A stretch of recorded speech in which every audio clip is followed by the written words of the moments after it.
Hey everybody, Logan Arliss here at Illinois Aviation Academy. Thank you for joining us for another Wednesday webinar event. Tonight we're excited to bring you an event on our favorite app as pilots, which is Foreflight. And we're going to dive right into it. We got a lot to cover. Tonight we're going to be talking about the features of Foreflight and how we can better use these features on each of our flights each and every day. We're going to be speaking with Tom from Foreflight, which I'll bring on here in a moment. He's going to take us from a pre-flight planning of a flight all the way through features we can be using in flight, and then features that we can pull up after the flight. So get your iPads out, follow along with Foreflight. As always, if you have any specific questions, please go ahead and comment those. We'll be tracking that. We're going to try to get to all your guys' comments and questions at the end of the presentation. So bear with me here as I bring Tom onto the call.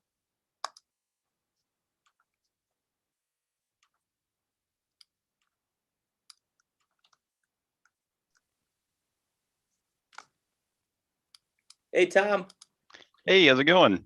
Hey, doing well. Hey, I just wanted to say first, before we get into this, thank you for taking the time out of your busy schedule to share with us the different features of the app that we all know and love, which is Foreflight. Yeah, no, happy to do it. Always excited to talk about airplanes. I don't know too many pilots who won't take a little bit of time out of their day to go talk about airplanes. So Absolutely. Yeah, before we got into this, I was thinking about, the old days before we had electronic flight bags and, having to do everything with paper charts and, not only getting your hands on all the current charts, but then having to fly with them and fold them and flip them in the airplane. I mean, that was a handful in I itself. mean, I don't know how I made it through my first cross country. You throw a good like chart flip in there, and you got to get it folded correctly. That was it. Yeah, How about planning, when you had to go from one side of the chart to the other Oh and yeah, yeah. line up the Uh, margins and Yeah, going. I used to keep all of my my approach plates. I used to make these little green binders that had little static sleeves in there, and you could throw them in there. And I thought that was the highest speed thing that ever happened in aviation. Best thing since GPS was, I could actually just store all of my approach plates in there. oh yeah. And then somebody showed me what an EFB looked like, and I never gone back. Oh Couldn't yeah. at that point. Can't So, go back now. Yeah, or in the summer, you're sweating, your approach plates are sticking to your hands, and man, yeah. Those were the days, huh? oh So yeah. on top of that too, you got the situational awareness and safety features now that Foreflight bring to the table. Always you got a moving map now, so your position relative to your environment, to the airport. Not only that, but approaches. You know exactly what segment of the approach you're on, all the way down to the airport diagram. So you know exactly where you are on the airport environment. Extremely helpful for pilots in navigating and knowing where they are at all times. And then now you get a Sentry, Stratus, you got radar on board, you got onboard ADS-B traffic, you can see where the airplanes are around you. And you have a backup navigational system that if all else fails, you got synthetic vision and some instruments that you could use in an emergency to get yourself safely on the ground. We got an email just the other day from a pilot on the ground who had gone out. He was doing some maneuvers out in the practice area by himself, a student pilot, and did not quite notice the weather that had moved in behind him there, and got himself cut off from the airport, and was VFR into IMC there, and played it real cool. Pulled up Synviz, started playing a video game on his iPad, and flew the airplane through, managed to get to an alternate field, put it on the ground, and I don't know if he shut the engine off by the time he was writing us that email. Wow. On the ground there. Yeah, it is the amount of security that having that sort of backup can provide you in the airplane. It's worth every penny of it. It's fantastic.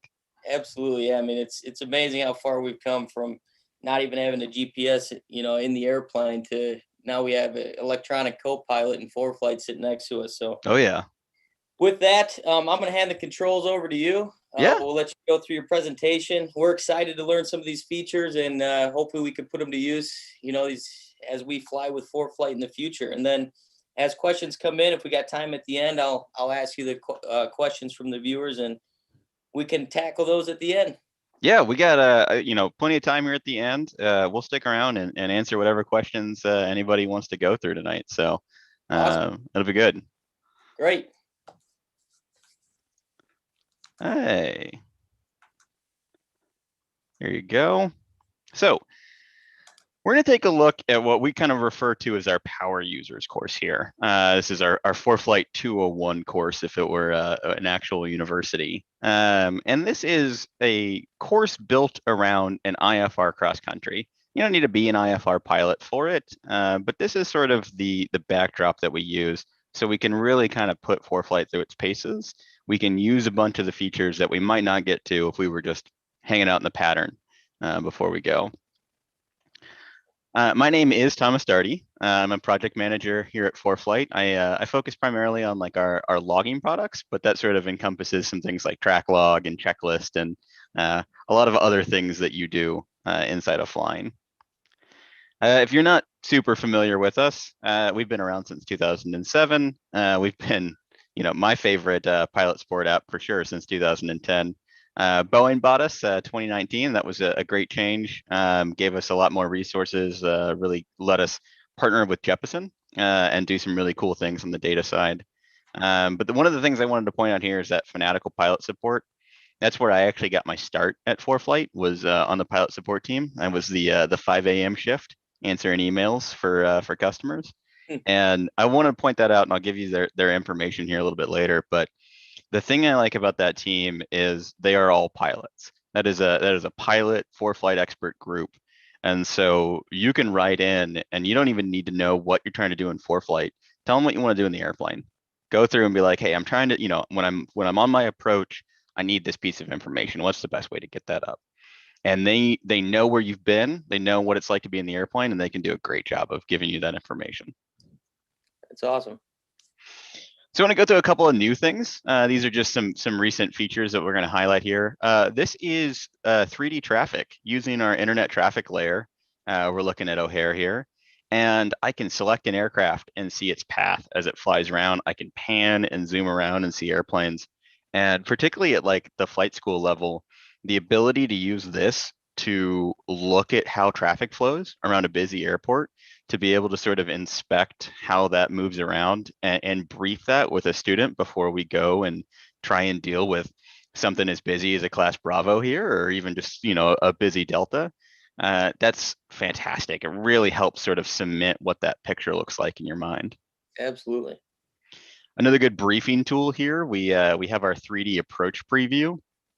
So this is actually going to allow you to take a look at the path of your instrument approach with your instrument approach waypoints on there. So I can see my initial approach fix, my altitudes here, and I can actually fly through that on terrain.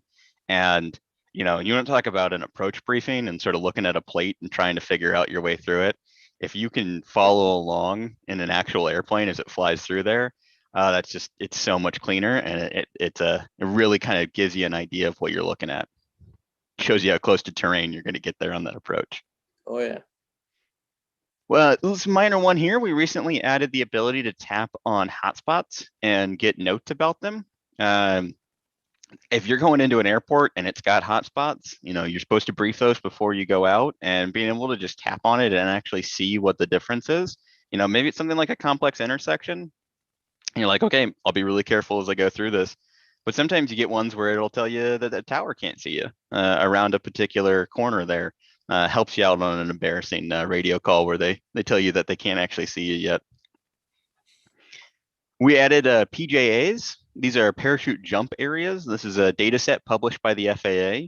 They're now part of the aeronautical map. It's really just a nice heads up to sort of let you know, hey, you might have some jump activity in here. I know that down there at 8N2, you guys have Skydive Chicago up there. I imagine they have a couple of PJAs that they're using. So maybe not today, but good to have on the map there, particularly helpful on cross countries and in unfamiliar areas. Oh yeah. This is a new feature that just launched recently, and this is daily weather. And you can access this several places throughout the app for different airports. If on the airports page that I'm looking at here, I've tapped the little site icon up in the right-hand corner to find nearby airports, and then I tapped the local weather button on there, and I can see my daily weather broken out hour by hour as I go through. you want to be, you're debriefing. You want to go plan your next flight here. Pull up the local weather for right where you are. Look what the weather's going to be. You can see that we have some thunderstorms about to roll through Central Texas on me right now as we start to cool off just a little bit for us. Mhm. So fantastic tool for planning out your next flight. Yeah, I'd rather have that 45 degrees in Texas than the 12 that we got here in Chicago right now. Oh yeah, I am my alma mater is the University of North Dakota. Oh yeah, I am pretty familiar. I will never complain about cold weather that we get down here. So, all right, so getting into our actual presentation here today. Again, like I said, this is based off of an IFR cross country. It's just going to be the kind of basics for our flight. We're going to go through some planning, tools you can use to better understand your route. We're going to talk about some tips you can use en route.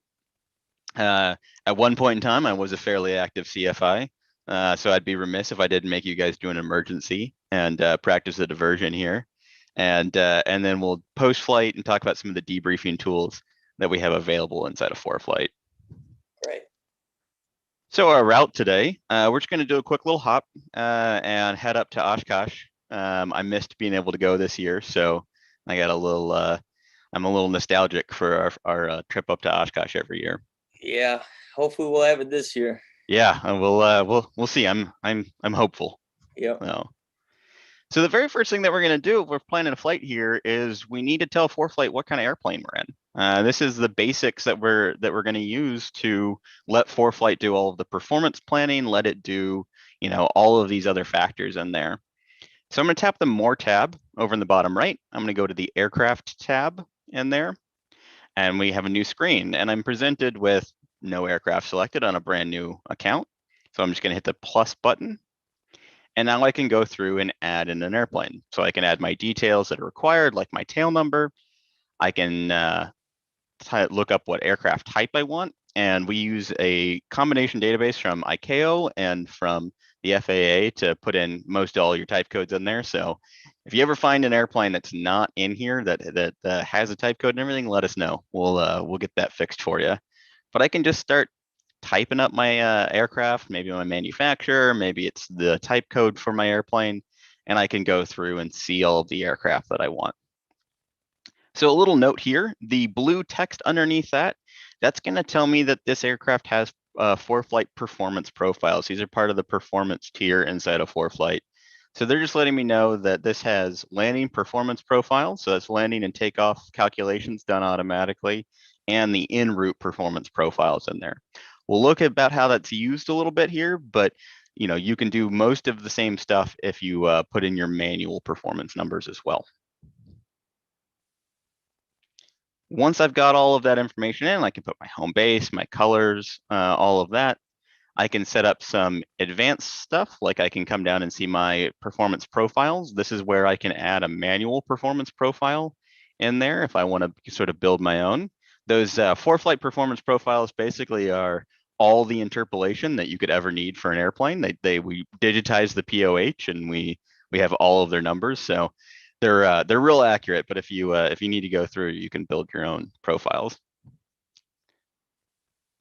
So we can see that those match our POH here just fine, the same 75% power that I'm used to seeing.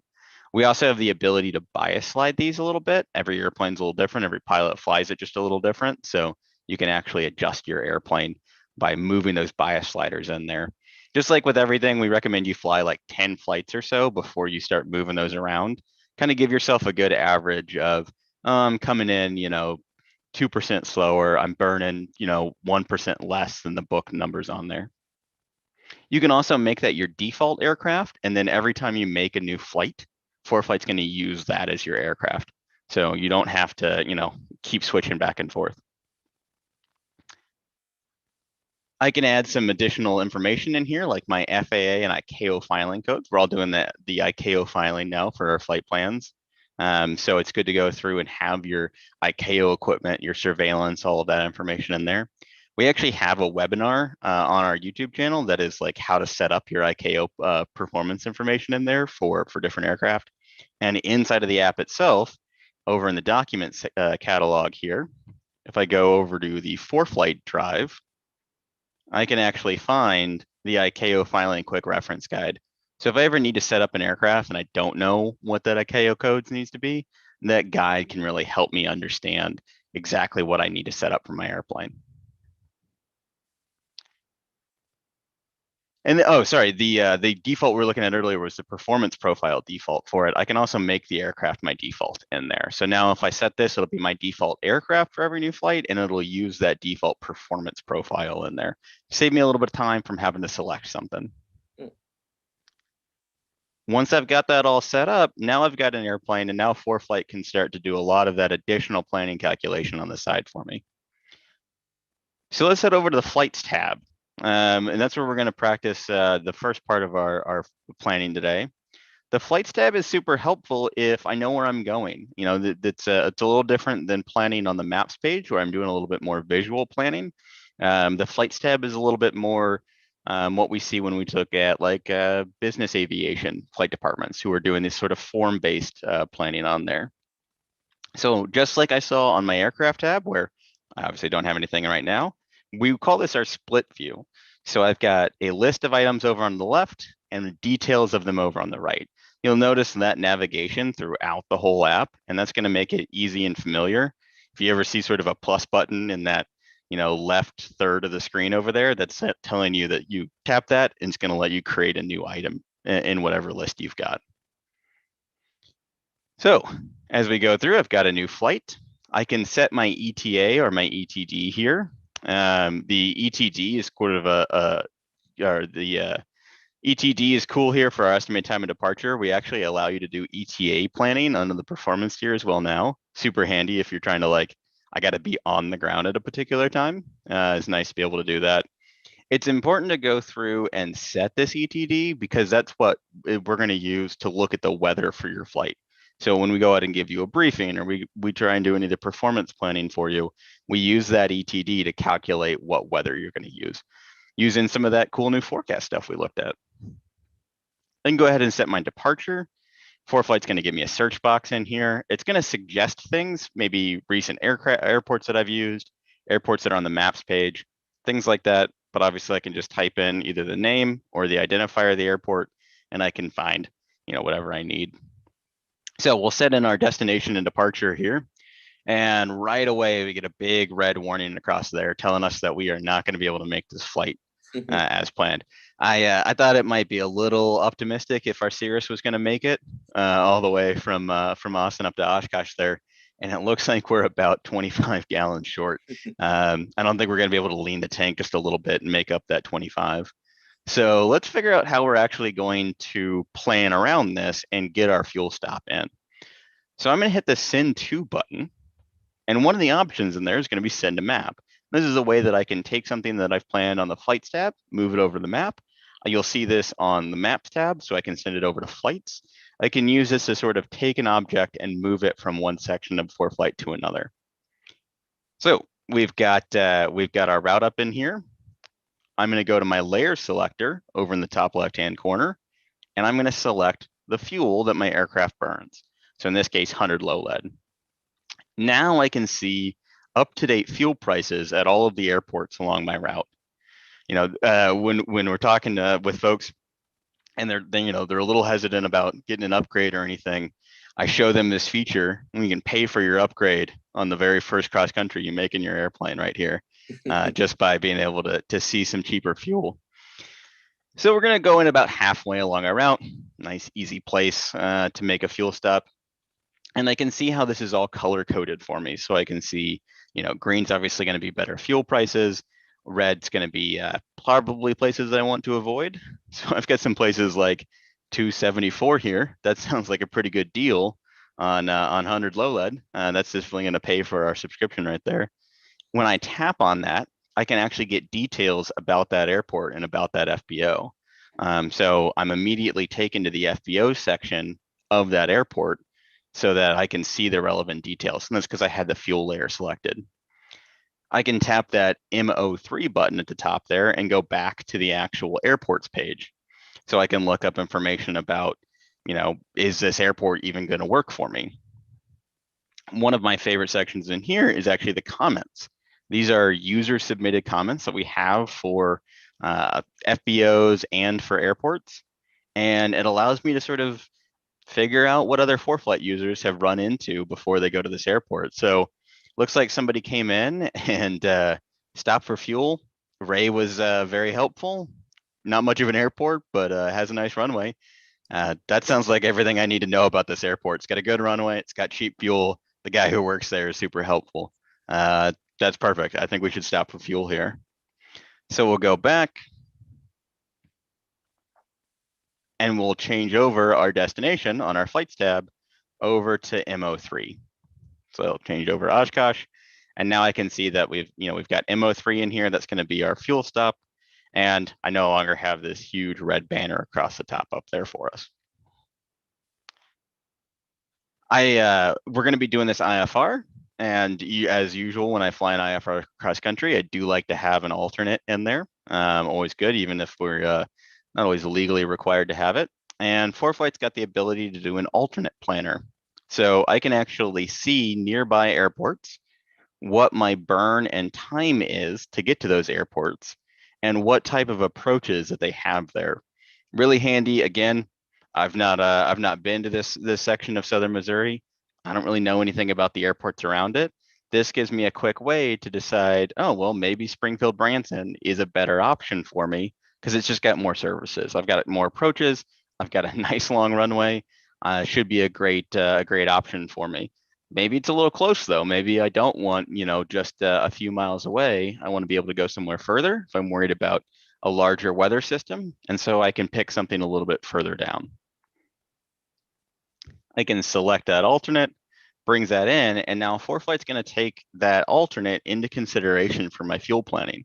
So I'll actually be able to go through and see that my fuel gets updated. So now my alternate fuel planning gets added into that.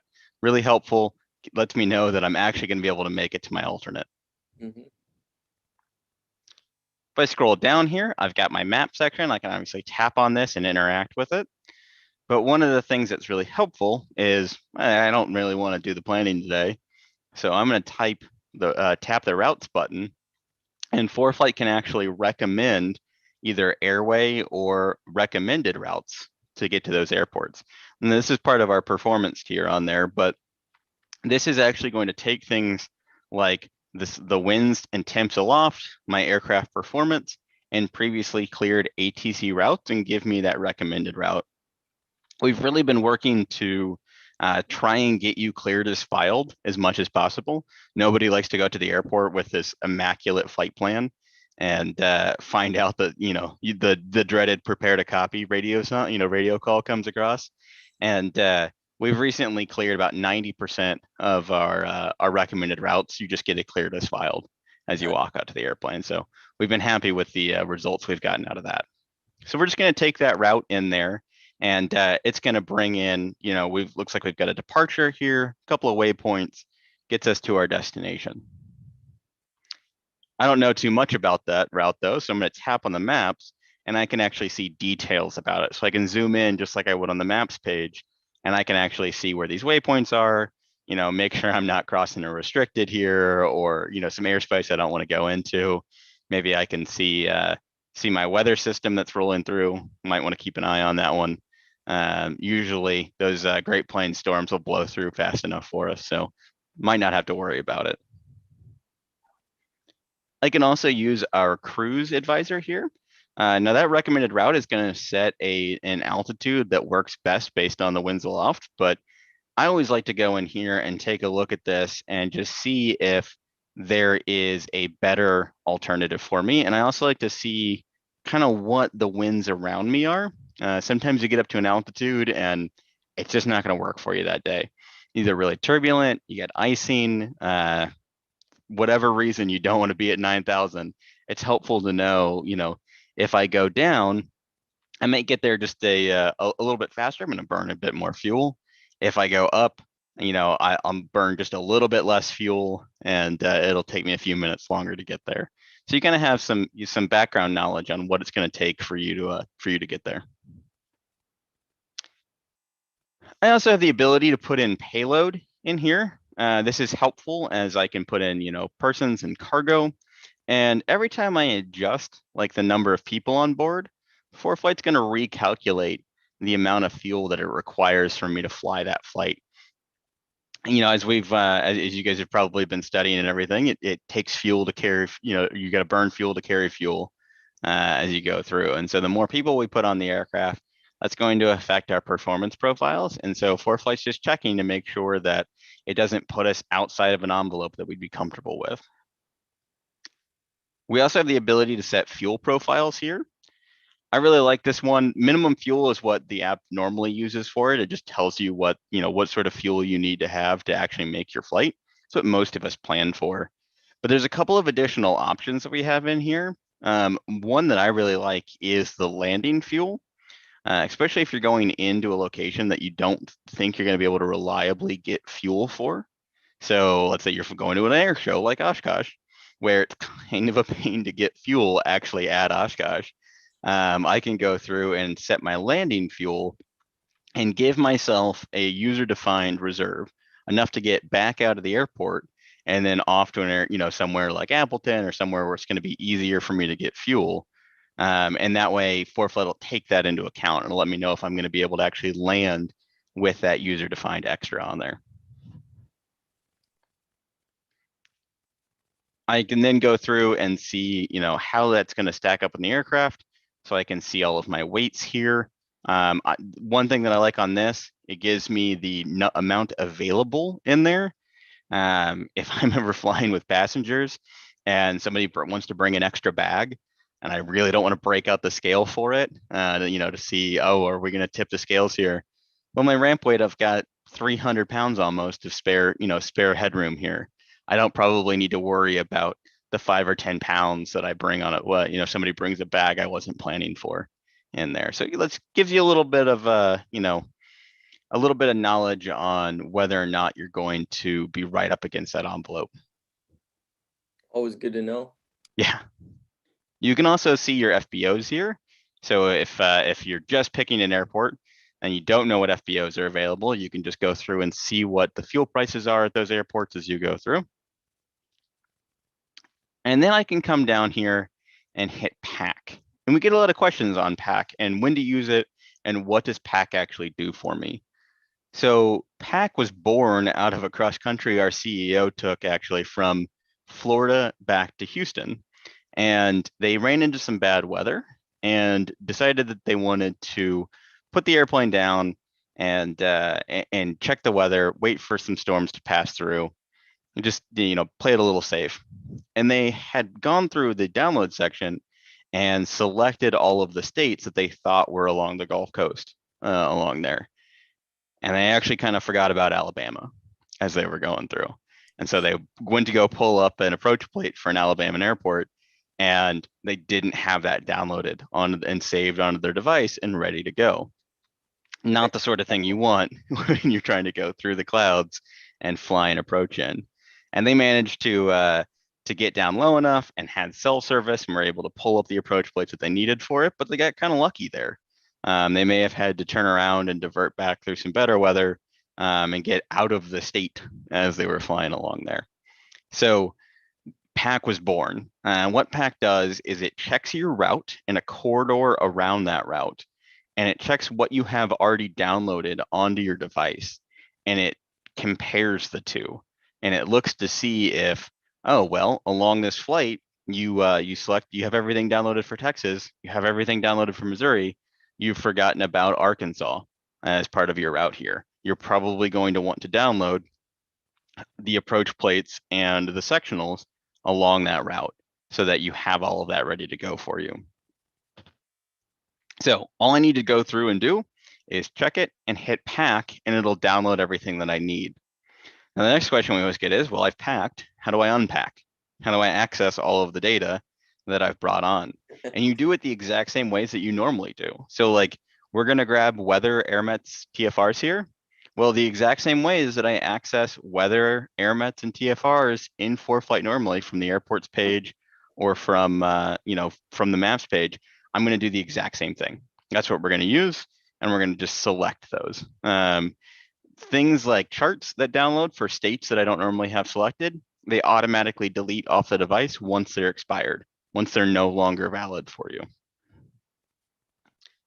Well, that gets us halfway through our flight. So we're going to hit the next flight button here, and we're going to carry over a bunch of details from our previous flight. So our previous destination has now become our departure airport. We carry over our aircraft, we carry over our people on there for our payload, and it just kind of reduces some of the steps that we need to take on planning. Go through and add Oshkosh real quick, plan our alternate just like we looked at. And now let's look at our nav log for this leg. So I can tap the nav log button and I can get a nice kind of form-based nav log like we used to have to fill out by hand, but with all of this data brought in. Tons of good information in here to kind of help you understand more of your route and sort of plan around things like diversions as you go through. But one of my favorite sections here is the winds aloft and different altitudes table. Just like we looked at in the winds aloft or the altitude calculator there for you, you can actually come through and see how flight at different altitudes is going to compare for your fuel burn, for your times, all of that sort of stuff. Have that with you. If you tap that navlog button and generate the navlog, you'll have all of that ready to go in flight. One of the things, especially when we start getting into the commercial side of training, is thinking about how you can be smooth for smooth for passengers, what you're going to do with these passengers. If you're hitting some good turbulence and you've got somebody that's about to be airsick and you think you might be able to go up to a different altitude and get out of that layer of turbulence, this is going to help you make sure that that decision doesn't affect your actual cross country. You're still going to be able to make it there on all your fuel. We also are going to want to get a briefing, as we should brief all of our flights. We get asked if these are legal briefings. What we sort of mean by legal there is it a tracked briefing? Can I go back and prove to somebody that I got a briefing? And when you get a briefing through us, it's not only on your device, it's not only in the FAA servers that we get the information from, it's also with Foreflight. So it's tracked in those 3 different places.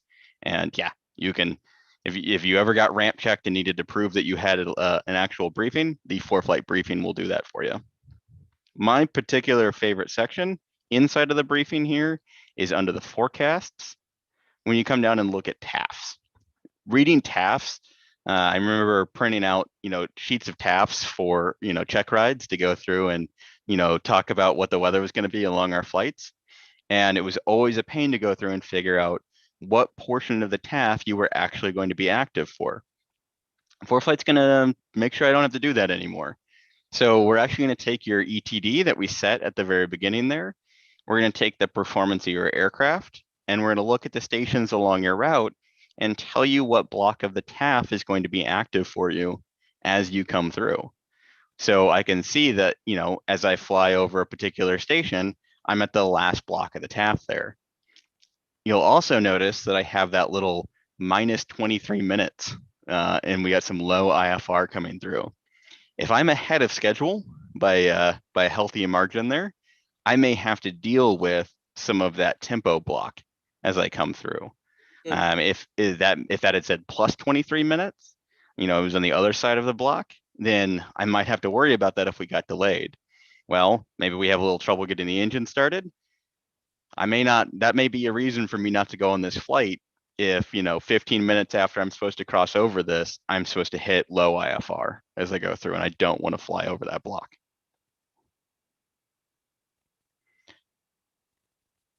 The other thing that we can do here in the performance profiles is look at our takeoff and landing. So this actually allows Foreflight to go through, look at your runway, look at the weather that you have available for you today. You can select your runway. You can see your winds, both your headwind, tailwind, and crosswind components as you go through. You can see your runway conditions and your runway dimensions. And Foreflight will actually go through and calculate what your liftoff, your ground roll, your 50-foot distance speed is going to be through your whole flight. Really handy if I'm flying to an airport that I wasn't planning on. I'm not super familiar with this runway. I know my aircraft's performance pretty well, but it's just helpful to have that additional information to know, yep, I'm going to be able to land the airplane at that airport with the calculations that I have here in Foreflight. I can also see the info button here. I like this a lot for the alternate. I picked Appleton as our alternate here, but the alternate advisor doesn't tell me all of the things that I might want to know about that airport. So straight there from the flights tab, I can hit the info button and I can pull up, all the information that I normally would want for an airport. It makes it a lot easier to be ahead of the game and briefed on what you need. So that all looks good. I think our plan, that's more than enough planning for us for our cross country today. So we're going to go ahead and file directly inside of Foreflight. So I can just hit the proceed to file button. It's going to present the flight plan form here where I can check all of my information as I go through, make sure that everything's set up correctly. That send to button, that box with an up arrow in there, you'll see that's in there again. So if I need to send my flight plan form to, somebody that I want to have that additional information, they can just go through and I can send that to them and they have that on hand. If all that looks good, I'll hit the file button and send that directly off. One of the reasons why it's great to file through something like Foreflight and not necessarily over the phone like we used to is Foreflight's going to help you automatically set up ICAO codes for your aircraft. If you have an aircraft with registered ICAO codes on it, like you filed with that aircraft before, when you set that aircraft up, we can see those old flight plan forms and help predict what those codes are going to be for you. We're going to send you alerts about adverse conditions after you filed. So if somewhere along your route a SIGMET pops up or a TFR pops up, we can alert you to that. So you're not going to walk out to the airplane a couple hours later and have missed some big change. We're also going to be able to send you your expected route information back. This is super handy. So you can at least brief as you go through. So if you ever do get that dreaded prepare to copy, you might already have that written down on your iPad, on your knee board and ready to go for it. And we can notify you of expected departure clearance times. If you're out of an area that's going to be dealing with gates or you're going to be dealing with heavy traffic in there, letting you know about those expected departure clearance times, really helpful. So there we go. We can save off our flight plan form there. Last thing we're going to do is hit that send to button one more time and send that route back over to the maps. I'm gonna hit the flight plan drawer, and this is where most of us are familiar with flight planning inside of Foreflight is by adding our waypoints to the flight plan drawer. All that stuff gets brought across here. It looks like Austin is trying to warn me about something. I got a little red icon on there. I can tap on that, and I can see that I have an alert NOTAM for Austin. Tapping on that lets me know that one of the two runways is closed. That's particularly helpful. If I make it all the way to here in my flight planning, and I happen to see one of those red badge icons on there, usually good to check out, keep you from trying to land on a closed runway. I also have my departure procedure here. Now you'll notice on the map that this is a dashed line as I go through. This is Foreflight letting me know that this is a vectored departure. So there's no planned route for part of this. ATC is going to vector me around traffic as I go through. So I'm not super familiar with it though. I'd like to brief it. So I can tap on that particular route bubble icon and get great information. I can see that I can replace it. I can change my departure, or I can come through and show plate. And Foreflight's going to take me right over to the plates tab. Let me see, exactly what I need to do for this procedure. Maybe there's some performance, information that I need to be able to, or some performance minimums that I need to be able to hit. Maybe I'm not going to be able to do that today. You'll also notice that I've got the NOTAM box up at the top. That's Foreflight giving me one little extra notice that, hey, there's some NOTAMs at this airport. So if for some reason that departure wasn't going to work for us today, I can tap the procedure button in the flight planning drawer, go over to departures, and I can get a graphical representation of all the departure procedures out of this airport. This is really helpful because maybe I don't want to look through, all these departures. I just want to pick the ones that actually work for me, that get me towards my route. I think it's Denver has like 29 departure procedures out of it. That's too many plates to try and look through to figure out where you're going. this really helps you narrow down what procedures are worth looking at. So I can come in here and I can say that hey, it looks like our one of these departures is going to look better for us, and we can select that and brief it in. I can also use that same procedure button to look at approaches or arrivals at my airport. So I can tap on my approach button. I can select the RNAV to 01. Looks like it's going to be a fine approach for us as we go through. It's going to bring up my approach plate and my initial approach fix, and that's going to let me, pre-brief that, see how my route is going to intercept. If you're going to do your whole procedure turn here, it makes it a little bit easier to figure out what type of entrance you might do into that turn. Brief that with a student beforehand. That way, there's no last minute wait. Exactly where am I going to turn as we get into this approach? And when I hit add to route, that's actually going to bring and geo-reference that approach plate on the map for me. So now it's brought up, my approach is there ready to go, and my route has got all of those new points added to it. That's really helpful if I'm briefing something that I need to be pretty quick about. If I want to change it for some reason, I can just tap on anywhere on the approach plate. I can see the other approaches or the other plates available for this airport. I can tap on view full screen and bring that plate over to the plates tab. I can tap on the pencil icon along the top and actually annotate that plate with a whole bunch of different options on here. I can bring in text, I can highlight things, I can draw boxes around it. I like to do this a lot to highlight particular information, color code things as I go through. So I give myself reminders, and then any annotations that I make on the plates view are going to get brought right over to the map view. So I keep all of those annotations as I go through. So if you've got a student that always forgets to do a check before the final approach fix, you can write them a little note on their approach plates as they go through. If I tap on my airport here, I can also change my runway.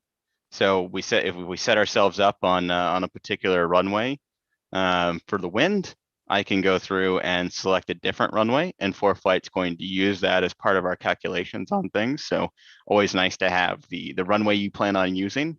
We can see that we also show the best winds in there. So that's using the current weather to go through and look at what runway is going to be best for the winds.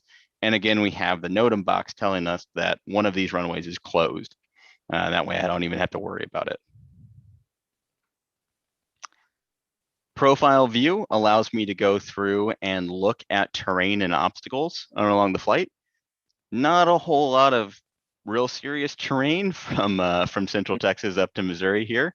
A couple of towers I probably want to worry about, but there's a few things that I really like about this view. One is the inclusion of airspace in there. So that allows me to go through and see what airspace I'm flying through. I can tap on it and highlight it. Particularly around really busy airspace sections. It's nice to be able to see, are we above this shelf? Are we below this shelf? How is that going to impact our flight? It also includes the top of climb and top of descent if we use those performance profiles. And so that lets me know that like right after our Munch waypoint is where my top of climb is.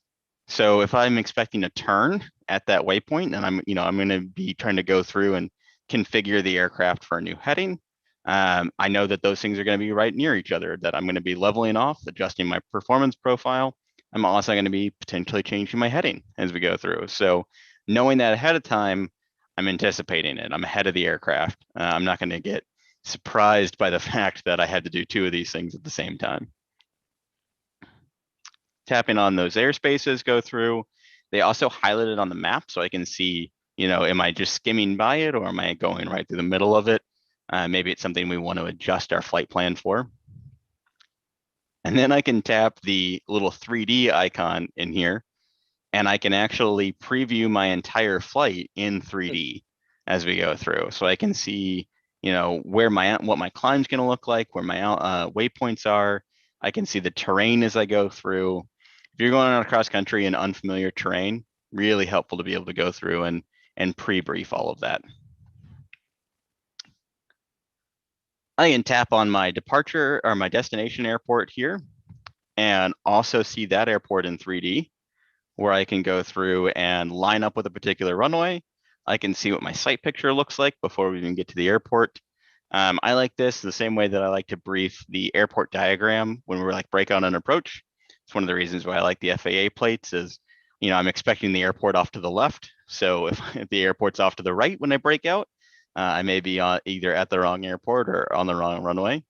But I can see that I've got, a stand of trees off to the left, and I've got a highway off to the right. So I can have that picture all set up and ready to go.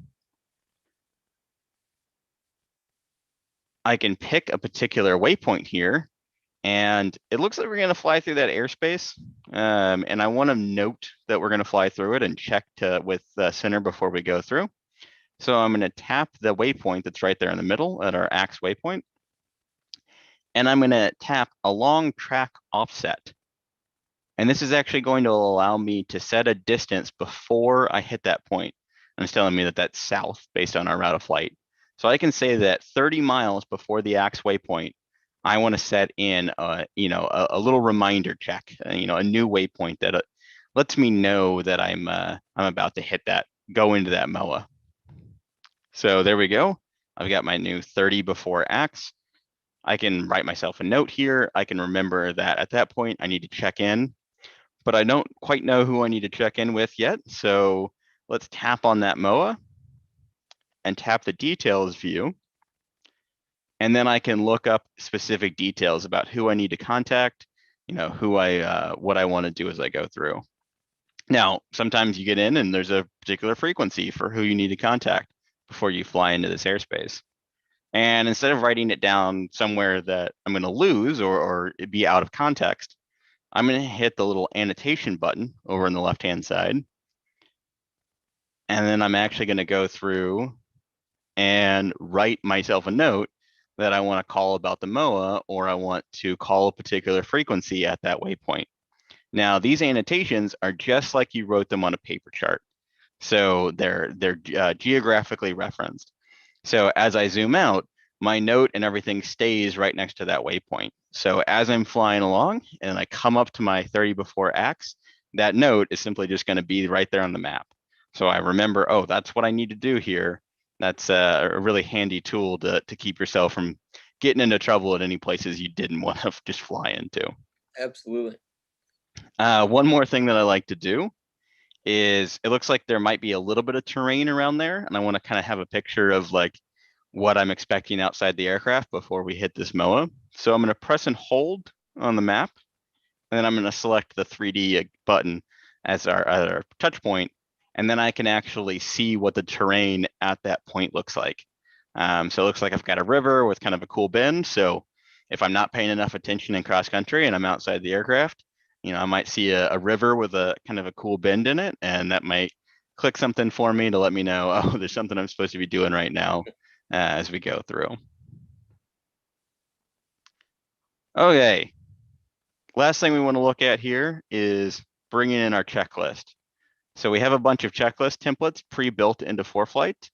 So I can go through and hit the plus button, search for my particular aircraft, bring that in, and then I have all of my checklists right there on my iPad with me. One of the things that I like to go through and do is my before taxi checklist. I like to make an edit here and add a new check item to go through and make sure that my track log is recording so that I have as much of my track log as possible there. So I go through and make sure that I have a track log start, and then I have a similar one at my my engine shutdown checklist. One of the last items is to go through and make sure that I've turned my track log off. And then I can save that as done, and that's now part of my checklist in there for me. We also have some custom content that we can bring in. So we have the ability to bring in custom charts, custom map layers, user waypoints. The custom map layers is one of my favorites because you can build stuff in like Google Earth, things like a KML format. I used to have all of the practice areas mapped out around the airport for us and bring in that as a map layer. And then I can see that just like any other chart out there. So I can bring in, this is a custom chart we release every year for Oshkosh for AirVenture. So it's got all of the parking spaces on it and everything like that. I can bring that in and see that custom content right there inside of Foreflight.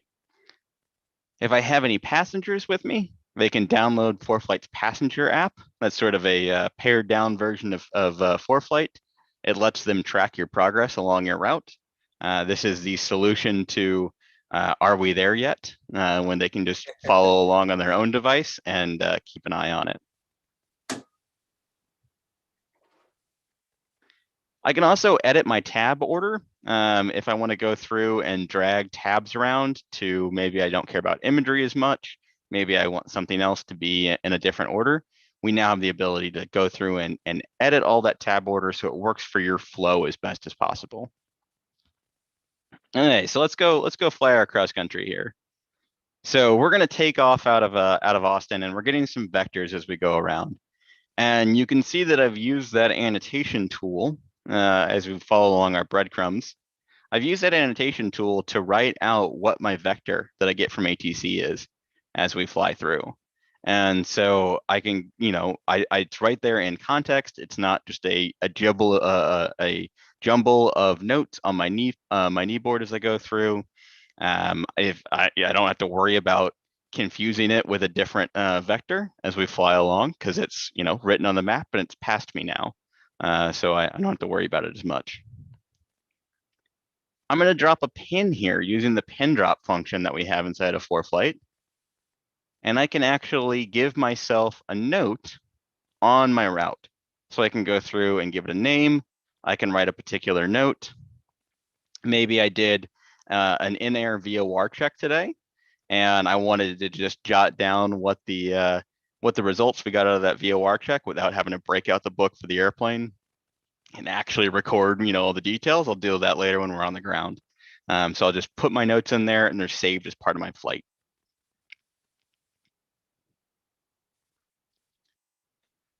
So still going around, ATC tells us that, hey, everything looks good. You're past that traffic, resume own navigation. You can go through. So I'm going to select the waypoint that they're going to give me. They're going to give me maybe a direct to Munch and resume my own navigation or resume navigation along my route. So I can tap the waypoint on my map, and then I have a few options that I can go through. So I can select the direct to button, and then Foreflight's going to keep everything after that waypoint and remove everything before it, giving me a direct to. So now I have my vector to that waypoint. I can, fly there and continue on the rest of my route. It makes it a lot easier. I don't have to rewrite anything as I go through. I don't have to replan. So we can try that another way. This time we flew a little bit crazier of a route as we got over there. We're not going to get a direct to Munch anymore. That kind of be backwards for us. So instead, what we're going to look at is turning on a tool called Track Vector. And this allows me to draw a line out the front of the aircraft that's going to show me where we're going, where the aircraft's going to be at a different time. I can actually configure this in the settings page to be a set miles. I can be time. So if I can set it to like 5 minutes ahead of the aircraft. Really helpful for doing some planning as you go through. And that track vector makes it really easy for me to just make a turn, give myself my own vector back onto course where I want to be in front of my Sabre waypoint. This just sort of lets me plan that out. And that track vector will actually show turns as well. So it makes it really easy to smooth out that vector as you come back on and not kind of blow through your course and need to go back and course correct. Now that I'm on that route though, I'm going to turn on my distance rings. So these are going to allow me to see distance the same sort of way in front of the aircraft. I like this a lot for reporting times in places. You can go through and see, if ATC is asking you where you are, looks like we're about 15 miles from our Chev waypoint there. So it makes it really easy to kind of figure out where you are. Those green little triangles show you your track along those routes. And I can actually configure that, the distance rings, just like I can configure that track vector. So I can set it to automatic time or automatic distance in there. I really like time, particularly if flying into an uncontrolled airport, where if I say that I'm 10 miles out from an airport, not everybody knows what airplane I'm in. They may not know, like, okay, well, is that going to be one more lap around the pattern for us, or two more laps around the pattern for us? If I can set time and tell somebody that I'm like 10 minutes out from the airport, they sort of like, oh, well, yeah, I can I can plan out a couple of laps here and get you right into the sequence. I can also turn on Glide Advisor. I personally fly with this pretty much all the time when I'm in the airplane, because it uses my glide ratio of the aircraft in my current position. It'll adjust for winds as you go through and adjust for terrain. So sometimes you kind of get a cool kind of amorphous blob there. And it lets me know that, like, if we have engine trouble, KLHB here, that's not going to work for us. That's not an airport that we're going to be able to glide to. And I like to use this a lot as we fly along, just so I always have kind of planned out where that emergency spot's going to be. And I told you it was coming, so we're going to go through, and right there, as we were just noting how great Glide Advisor is for planning out emergencies, we start to have a little bit of engine roughness. Plane's still running, but we need to get this sorted out. First thing we're going to do is hop over to checklist. I've got that built in, ready to go, and at the very top, I've got an emergency button in there. So I can tap that button and get taken to the emergency checklist right away. So I can go through engine partial power loss. There's my checklist. But I'm flying the airplane right now, and I got to go through and do all of this. It'd be really helpful if I could use some CRM, had a little co-pilot in there with me. I can actually tap the speak button here, and Foreflight will actually read this out for me as I go through. So if I've got like a Bluetooth headset connected to my iPad, it'll actually read out that checklist into my, see if we can get it to read here. It'll actually read through the checklist into my headset. So I have that co-pilot there ready to go for me, reading the checklist, just like I was, flying a big jet with multi-crew. That's awesome. So it seems like the engine's running a little bit better now that we went through our checklist, but I don't really feel like flying all the way to Oshkosh on this airplane anymore. So let's go ahead and do a diversion and get on the ground and get it looked at. First thing I'm going to do is in the layer selector, I'm going to go over and I'm going to turn on flight categories. This allows me to very easily scan the map and look for these airport dots around, see things that are green or VFR, things that are pink, LIFR. Makes it really easy to sort of judge, okay, we can go here. We definitely don't want to go here. I'm going to go through and turn on my distance rings again. And this is going to help me judge distance. Sometimes it's not always as easy to see if two airports on opposite sides of you are equal distance from each other. So turning on that distance rings kind of gives me some context, lets me sort of look for, how close these airports are. But I still don't really know if we should turn left or we should turn right here. So I'm going to use the ruler tool inside of Foreflight. I do that by taking two fingers and pressing it on the map at the same time. And that allows me to measure as I go through on the map. So we can see the exact distance between my current location and one of these airports. And I can also see additional information like how long it's going to take me to get there based on my current speed, how much fuel I'm going to burn as we go through. It's a fantastic tool if you're trying to go through and plan a diversion. So it looks like we're just shy of 18 miles there and a little bit less if we turn left. So still kind of a wash on our options there. But we have one more cool thing we can bring in. I can actually use the ruler tool alongside of our profile view, and I can actually see what the profile is underneath the ruler. So if we were going along and I was worried about terrain between me and that airport, I can use that ruler tool and see what that terrain looks like. Tap on any of these airports and we're taken directly to the weather. The same way that we were taken directly to the FBO page earlier when we were looking at fuel, this now takes us directly to the weather section. I can also go to the runways and I can see exactly the conditions that we have there. And then I can go to info, I can pull up AWOS, I can pull up tower, all of those frequencies are ready to go. Easy for me to have a flow to go from, yep, this is going to work for us, to my radio stack and putting in those frequencies. I can then hit a direct to, and now I have a direct to route. It's going to clear everything out and take me just to that airport. We're already telling you that you probably need to be listening to AWOS if you haven't done it already. Many of you have probably seen the little pop-up that comes in telling you that it's time to talk to AWOS. Nice little reminder. Always good. Always good. Flight level 1, 2, when you hit it, 180. Yep.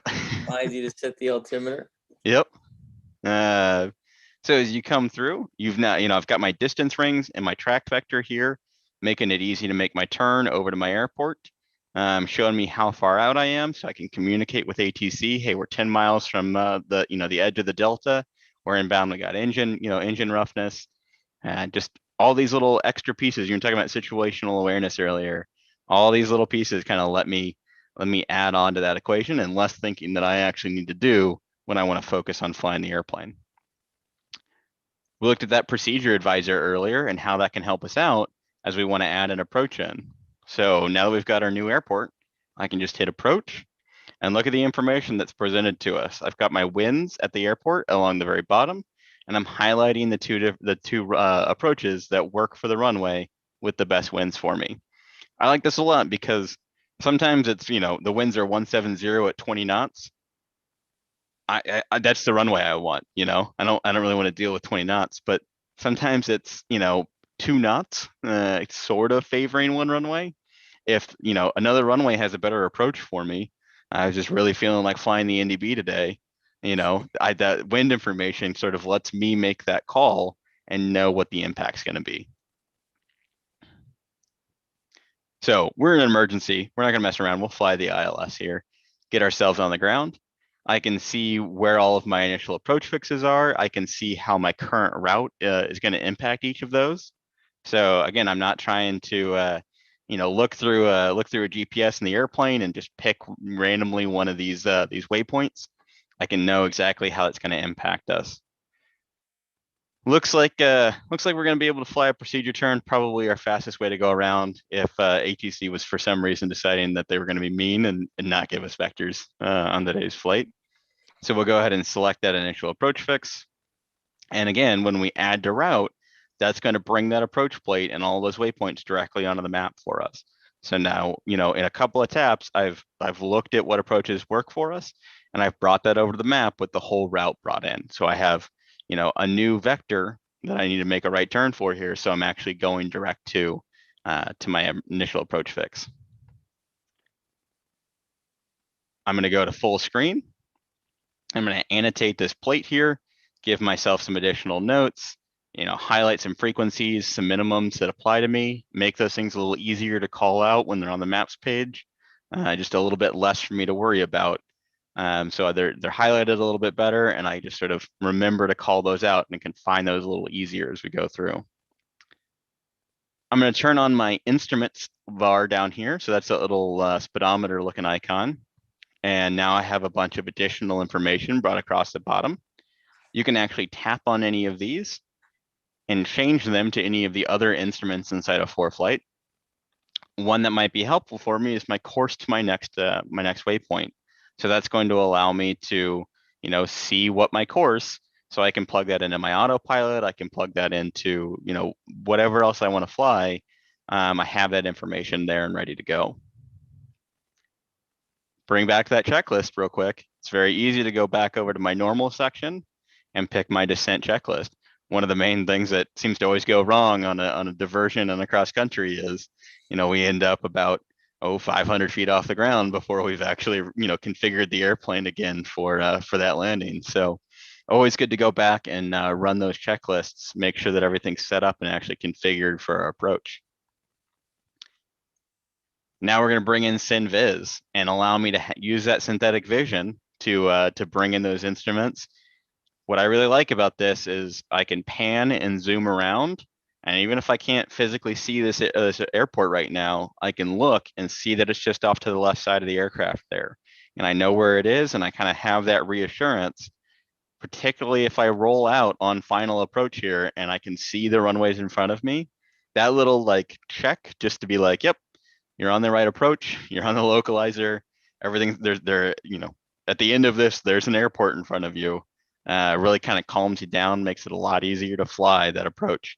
Mm-hmm. And what otherwise can be kind of a terrifying situation for you. And that SynViz will help guide you all the way down onto the runway. And then as soon as you get down, it's going to bring up that airport diagram for you. I can see that I've got an FBO right there on the map. I can tap it. We're going to pay a little bit more in fuel this time than we were earlier, but I can get their contact There information. goes that subscription upgrade. Yep. And but I can bring it in, and it makes it easy for me to taxi over there and get the airplane shut down. Something that is so often, if you're have a troublesome flight there, the moment the wheels touch the ground, we sort of forget how to fly airplanes. So it's helpful to have some extra guidance there. So after we've flown our flight, we're going to go over to our logbook section. We can see that I was recording the track log the whole time because I remembered to set my my checklist to do so. And I now have my drafts and requests section brought in. So I've got my recorded track log of our flight. I can even see my procedure turn and sort of the routes that we were flying there. I can review all of my details, change any of the times, maybe it was PIC or solo that flight, and can add anything that I need to. Got our cross country loaded in. I can add my approach, really easy to go through and look up what approaches you have available to you, look up what airports there are, circle to land. One of the things that I like about that a lot is the comment section is much bigger. So I don't have to buy the finest pins available to actually squeeze in all of the details of a student's flight in there into their logbook. I can actually write what we did on that flight. And then that was a good one to remember. So I'm going to hit the 3D button, and we can actually replay our whole track log here in 3D. So if we were out on a flight, it's a great time to debrief with our, what exactly our procedure turn looked like. Looks like we had a pretty good rate of turn here, and pretty nice intercept angle as we came through. So I can add a lot of context to that post flight, where I can look at the actual flight we had and what went well, what didn't go well. Yep. I can also tap on the map there. Now this is actually a little, this is a BFR from a couple of years ago, but I have all of that track log information in there as well. I don't really remember how many landings we did on this flight. We obviously we're doing some good practice. This was a new airplane, so we were kind of getting up to speed on it and everything, but I can zoom in here and I can count exactly how many times we did landings in that airplane, simply by going through and seeing how many times we went around the pattern. And I think I can even tell which one of these was our short approach as we cut in a little tighter on one of those. And again, just a great way to be able to debrief through a different flight and talk about, hey, this is the time that we, you see that you held the power a little longer here, and look what that did to our pattern, or that we got a little blown off by the wind, and this is what that'll do to you. Great. So plenty there, but Foreflight has got so much more in it that it can do for you. So a couple of ways to learn more. The pilot's guide, the same place that we looked at the ICAO filing guide in there. We also have the pilot's guide to Foreflight Mobile. That is the user's manual. I always have that downloaded and ready to go so that I can reference, hey, what actual return does this color radar mean for me? I have all of that information in there. There's also our great video series. So presentations like this one, to our feature highlights, to one of our guys did a simulators and Foreflight Mobile presentation this summer, just about how to get hooked up on simulators and run through and practice all of that. Tons of great videos there. We've got our blog for updates and our monthly newsletter. Big one in the blog there is probably we clear each version of iOS for working with Foreflight, so you're not going to have any any issues as you go through, and updates aren't going to disable anything important for you. And then lastly, that pilot support team that I mentioned, if you can't find it on your own, please reach out to them for, anything from account issues to, hey, what's the best way to go through and, bring an approach plate onto the map so I can fly with that. They're a great resource to have, and please reach out to them. So that's all I've got. Awesome. That was great stuff, man. I learned a ton from just going through that. A lot of features that I didn't know were on there that now I'll be able to use in the future for sure. Yeah. We've got a couple questions that I'd like to get to. Yeah. One of them came in regarding filing VFR flight plans. So he says while he's holding short and he goes to activate his flight plan, Foreflight resets the departure time to the current time, cutting out any grace period built in. Is there any way to prevent this so I don't have such a tight window in completing my flight? No, I don't think that there is a specific way to. I don't think there's a specific way to prevent it from doing that. But I'm even going to take that as feature request there. And I lost you guys here on there. See if I can get you guys back.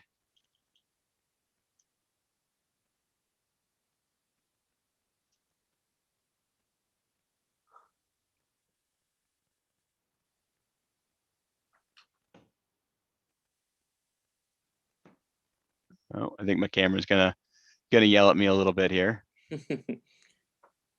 No, so I don't think that there's not a particular setting on that one to go through and take a look at, but I will take that as feature request and see if I can bring that over to the filing team, and they'll take a look at that one for you, and see if we can give you a grace period add-on in there. Awesome. This one might be another feature request here, but does Foreflight allow users to build pilot profiles and set weather minimums and warn pilots if in the weather brief if their minimums will be exceeded? Yeah, we don't currently have that sort of frat tool built in, letting you to go through. It's something that we get requested quite a bit, and have definitely thought about. Let's go ahead and switch over to our other camera here. I think that one's not going to work for us anymore.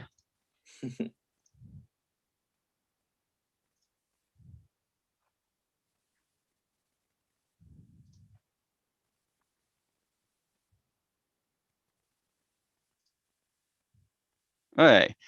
Yeah, so the frat tool, that doesn't quite work. We don't have that just yet, but it's a pretty common feature request that we get. And so keep an eye out. Perfect. And then do the annotations on the airport diagrams, will those carry over to the map page too? So when you land and that airport diagram pops up, if you annotated that, will those carry over? Yes, it works on all of the plates that can be brought over to the map. So anything like an airport diagram, I use it for my own version of progressive taxi, so that I have that ready to go. You can also use it for things like the Jeppesen arrival and departure procedures that are now geo-referenced. They're quite helpful for that. Great.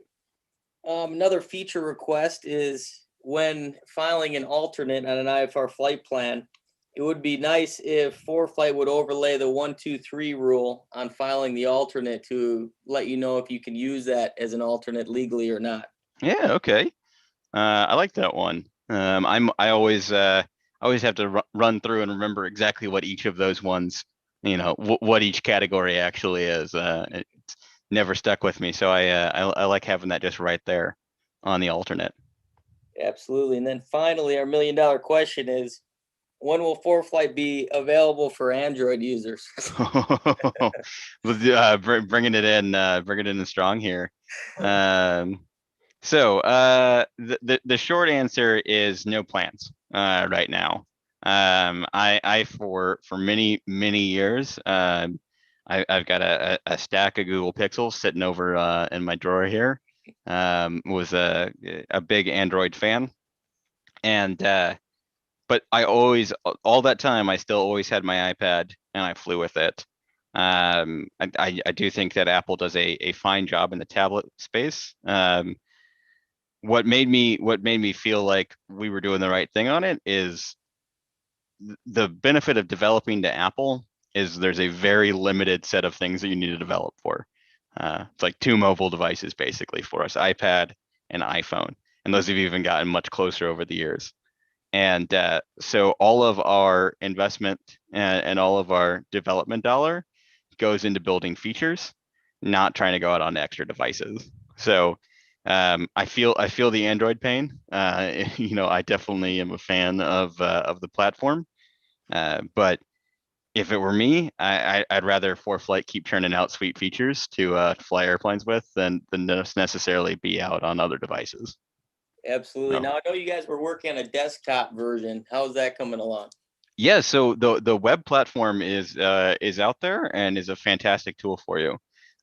So you can access that on plan.foreflight.com.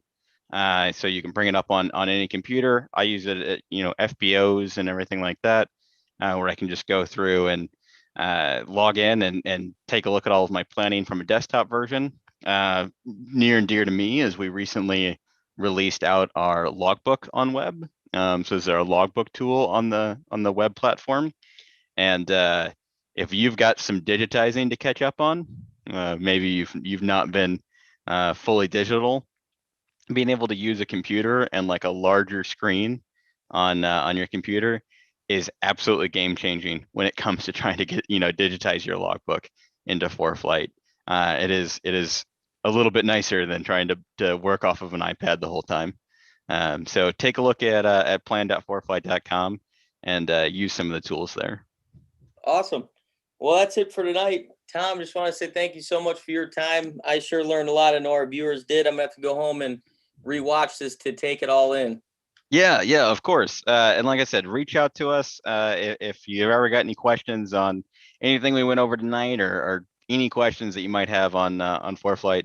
The pilot support team really is a fantastic resource. That's awesome. Thanks again, Tom. The rest of you guys, thanks for joining us. Thanks for commenting your questions. And stay tuned. We'll be on next February 24th. We'll be speaking with Jeffrey Clement on aviation law. So we'll see you next time. Have a good night.